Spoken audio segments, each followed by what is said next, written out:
Hello everyone, চলে যাওয়া যাক পিকনিক। সো আজকে ছিল 29 ডিসেম্বর। আমরা গেছিলাম ঝাড়খণ্ড উসরি ফলসে। বাসের কাছে গিয়ে দেখি সেরকম কেউই আসেনি, বেশ অনেকটা রাত হয়ে গেছিলো ছাড়তে। তাও আমরা ভোর 5টা নাগাদ ঢুকে গেছিলাম। আর ভিউজটা জাস্ট দেখো, এত প্রিটি আর এত সুন্দর। তারপর আমরা সকাল সকাল ব্রেকফাস্টটাও করে নিয়েছিলাম লুচি আর আলুর দম দিয়ে, যেটা বেশ ভালো ছিল।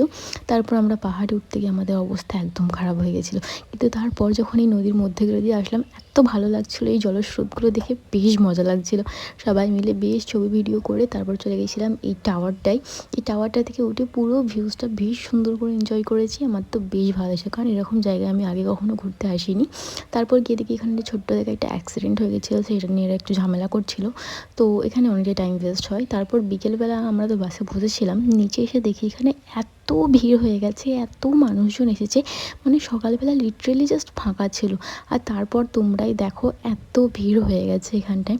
তো ভীষণ চেঁচামেচি হচ্ছিলো। তো আমার এখানে একদম ভালো লাগছিল, এমনিতে আমার শরীরটা খারাপ লাগছিলো। So that's it for today, thanks for watching.